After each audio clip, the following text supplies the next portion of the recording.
Hello everyone, कैसे हैं आप सभी। वेलकम करती हूँ माधुरी आप सभी का एमबीलो क्लासेस में। देखो, इससे पहले मैंने पोक्सो एक्ट के सेक्शन 3 से लेके 10 तक आपको सारे ऑफेंसेस के बारे में बताया था शॉर्ट तरीके से कि प्रवेशन लैंगिक हमला क्या होता है, गुरुतर प्रवेशन लैंगिक हमला क्या होता है, लैंगिक हमला क्या होता है, गुरुतर लैंगिक हमला क्या होता है, सेक्सुअल हरासमेंट क्या होता है।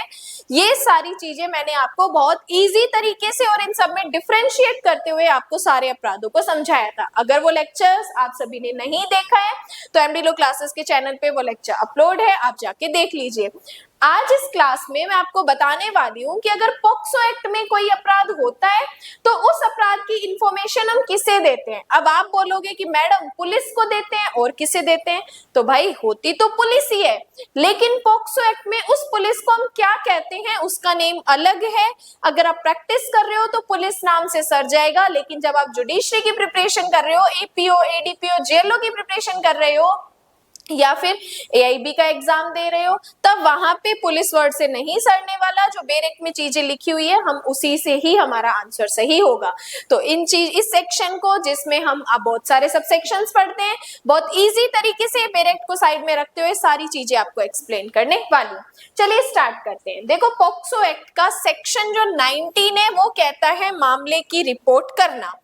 अब पॉक्सो एक्ट में जब भी कोई अपराध होता है उस अपराध की सूचना हम किसे देते हैं, तो दो वर्ड याद रख लो। एक है विशेष किशोर पुलिस यूनिट, विशेष किशोर पुलिस यूनिट, ठीक है। और दूसरा वर्ड हमें याद रखना है, अगर मान लो उस एरिया में ये पर्सन नहीं है अपॉइंटेड, तब हम स्थानीय पुलिस, लोकल पुलिस को हम क्या करेंगे, इस एक्ट में इंफॉर्मेशन देंगे। स्पेशल किशोर पुलिस यूनिट को स्पेशल जुवेनाइल पुलिस यूनिट, एसजेपीयू भी हम शॉर्ट में इसको बोल सकते हैं। तो यहाँ पे हमारा एक प्री का क्वेश्चन क्रिएट होता है कि पॉक्सो एक्ट में जब भी कोई अपराध होगा उसकी सूचना हम किसे देंगे, विशेष किशोर पुलिस यूनिट या फिर लोकल पुलिस को देंगे। अब देखो, ये तो था सबसेक्शन 1। सबसेक्शन 2 हमें आगे और प्रोसीजर बताता है कि जब भी आप कोई इंफॉर्मेशन पॉक्सो एक्ट में ऐसे पर्सन को दे रहे हो तो उस इंफॉर्मेशन की एक रिपोर्ट तैयार की जाएगी। उस रिपोर्ट पर एक नंबर अंकित होगा। जब ये रिपोर्ट तैयार हो जाएगी तो जिसने हमें रिपोर्ट बताई, जिसने हमें सूचना दी, उसे हम पढ़कर भी सुनाएंगे, उसे पढ़कर सुनाएंगे।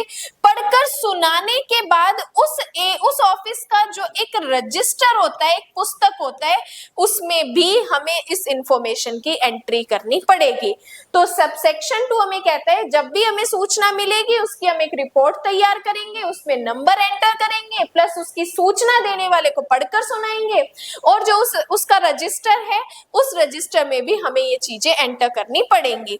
देन आ जाओ सबसेक्शन नंबर 3। अब देखो, सबसेक्शन 3 कहता है कि मान लो पॉक्सो एक्ट के अधीन कोई अपराध हुआ, उस अपराध की इंफॉर्मेशन हमें कोई बालक दे रहा है, कोई चाइल्ड दे रहा है, तो उस इंफॉर्मेशन को हम सरल भाषा में नोट करेंगे, क्योंकि जब इंफॉर्मेशन देने वाले को हम जब पढ़कर सुनाते हैं तो अगर हम लॉ की लैंग्वेज लिखेंगे तो इस चाइल्ड को क्या पता चलना है कि क्या क्या प्रोसीजर, क्या क्या वर्ड हम लॉ में इनको बोलते हैं। तो जब भी बालक के द्वारा कोई इंफॉर्मेशन हमें मिलेगी हम उसे सरल भाषा में नोट करेंगे, क्योंकि नोट करने के बाद हमें पढ़कर इसे सुनानी होती है और इसे बतानी होती है कि या क्या यही तूने इंफॉर्मेशन मुझे दी है। देन कंफर्मेशन होने पर साइन भी हम करवाते हैं। ये बताता है हमें सबसेक्शन 3। लेकिन अब देखो, सबसेक्शन 4 कहता है कि मान लो बालक ने जो हमें सूचना दी और हम जो इंफॉर्मेशन उस सरल भाषा में लिख रहे हैं, लेकिन वो फिर भी बालक उसे समझ नहीं पा रहा है, असफल रह रहा है उसे समझने में, तब जब जब हमें जरूरत पड़ेगी तब तब हम ट्रांसलेटर की हेल्प ले सकते हैं। ट्रांसलेटर मतलब जो इंफॉर्मेशन हमें दी गई है उस इंफॉर्मेशन को हमने जैसे लिखा है उसको ऐसी लैंग्वेज में ट्रांसलेट करना जो कि ये बालक जो है उसे समझ सके। तो जब जब जरूरत पड़ेगी हम ट्रांसलेटर की हेल्प लेंगे। ये ट्रांसलेटर फ्री में तो काम करने से रहा, क्योंकि फ्री के काम की कोई वैल्यू नहीं होती, इसलिए यहाँ पे इसके जो भी खर्चे होंगे वो इसको हम पे करेंगे। तो सबसेक्शन 4 में लिखो जब जब जरूरत पड़ेगी तब तब हम इस ट्रांसलेटर की हेल्प लेंगे। अब देखो नेक्स्ट सबसेक्शन 5 कहता है कि जब पुलिस विशेष किशोर पुलिस यूनिट, क्या कहा, स्पेशल जुवेनाइल पुलिस यूनिट या लोकल पुलिस के पास कोई ऐसी पॉक्सो एक्ट की इंफॉर्मेशन आती है, इंफॉर्मेशन आने के बाद इनको लगता है इनमें से कोई भी उस टाइम पे जो भी है, दोनों नहीं बात कर रही हूँ, कोई भी जो उस टाइम पे है, अगर उनको लगता है कि भाई हमें बालक को तो देखरेख करना चाहिए, हमें बालक की देखरेख करनी चाहिए, उसे तो प्रोटेक्शन की जरूरत है, तो उस टाइम पे हम 24 घंटे के अंदर क्या करेंगे, बालक को देखरेख के लिए या हम उसको प्रोटेक्शन के लिए भेजेंगे या फिर हम उसके प्रोटेक्शन की व्यवस्था करेंगे। अब आ जाओ सबसेक्शन नंबर 6 में। सबसेक्शन 6 कहता है कि जब स्पेशल किशोर पुलिस यूनिट या लोकल पुलिस को 24 घंटे के अंदर इंफॉर्मेशन, जब उसे इंफॉर्मेशन मिलती है तो फिर ये स्पेशल जुवेनाइल पुलिस यूनिट या लोकल पुलिस 24 घंटे के भीतर इस इंफॉर्मेशन को कहां भेजेंगे, तीन बातें ध्यान रख लो, तीन बातें ध्यान रख लो। जब इनको इंफॉर्मेशन मिली तो 24 घंटे के अंदर ये इंफॉर्मेशन को किसके पास लेके जाएंगे, बाल कल्याण समिति के पास। उस बालक को कहां लेके जाएंगे, बाल कल्याण समिति के पास लेकर जाएंगे। बाल कल्याण समिति या फिर बालक न्यायालय, चिल्ड्रन कोर्ट जिसे हम बोलते हैं।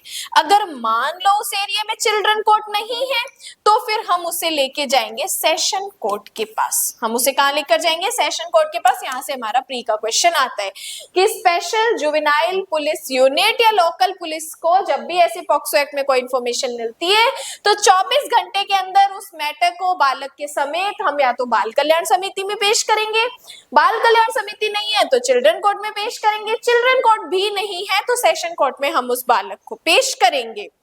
देन आ जाओ subsection number 7। Subsection number 7 very important.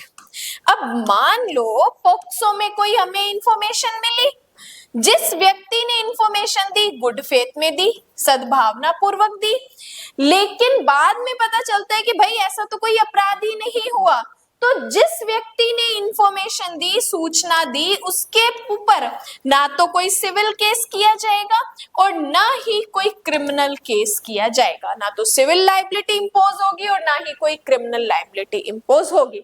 तो ये सेक्शन 19 में सबसेक्शन 1 से लेके सबसेक्शन 7 तक जो चीजें हैं हमें शॉर्ट पॉइंट ऑफ व्यू से इस तरीके से देखनी है, इस तरीके से हमें इन चीजों को याद करना है। प्लस हमारा जो है YouTube पे 2 मेंबरशिप चल रही है, 59 और 399। देखो 59 और 399 चार्जेस बिल्कुल भी ज्यादा नहीं है, लेकिन इस मैटर इन 399 या 59 में जो जो चीजें हमें मिल रही है वो बहुत ज्यादा है। रुक कर सुन लीजिए, आपके लिए ही बेनिफिट है। देखो 59 में आपको मिल रहा है BNS के MCQs 500 प्लस, BNSS के MCQs 300 प्लस इसमें आपको मेंस के कुछ लेक्चर्स 4 to 5 मिल रहे हैं, मेंस के स्ट्रेटेजिक प्लान्स आपको यहाँ पे मिल रहे हैं, भारतीय साक्ष्य अधिनियम सेक्शन 1 से लेके 170 तक कंप्लीट यहाँ पे करवा रखा है, प्लस यहाँ पे जो है CPC भी चल रहा है, इतना कुछ ज्वाइन कर रहे हो सिर्फ 59 में तो कोई भी नुकसान नहीं है। MD लॉ क्लासेस के YouTube चैनल पर जाओ, ज्वाइन का ऑप्शन लिखा हुआ होगा, वहां पे फर्स्ट मेंबरशिप ही 59 की है, वहां से आप चीजें कर सकते हो। देन ये 399 जो न्याय यात्रा का जुडिशरी बैच है, इंपॉर्टेंट चीज ये है कि हम यहाँ पे 20 प्लस जुडिशरी सब्जेक्ट करने वाले हैं। ये 20 प्लस सब्जेक्ट ऐसे सब्जेक्ट है जो हर एक स्टेट में आपके आते हैं, चाहे जुडिशरी, APO, ADPO, जेल लो, AIBS सभी में ये काम आने वाले हैं। इसमें क्या क्या मिलने वाला है, यहाँ पे हमारी BNS की क्लास चल रही है, प्लस यहाँ पे हमारी पॉक्सो की क्लास चल रही है, जैसे अभी मैंने आपको पॉक्सो का सेक्शन 19 समझाया, वहां पर भी सेक्शन 20 तक हो चुका है, लेकिन बेर एक्ट की एक एक लाइन, एक एक वर्ड को हम वहां पे फोकस कर रहे हैं। पॉक्सो चल रहा है, प्लस साथ ही साथ आपको भारतीय साक्ष्य अधिनियम के पूरे लेक्चर मिल जाएंगे, प्लस बीएसए के एमसीक्यूज यहाँ मिल जाएंगे, बीएनएस के एमसीक्यूज, बीएनएसएस के एमसीक्यूज। इस 20 प्लस सब्जेक्ट और बीएनएस पॉक्सो के अलावा जितनी भी सारी चीजें यहाँ 59 में, ये सारी चीजें आपको इस 399 में मिल जाएंगी। प्लस इंटरेस्टिंग चीज ये कि यहाँ पे जो भी डेली की डेली क्लास हो रही है उनकी नोट्स भी व्हाट्सएप ग्रुप में आ रहे हैं।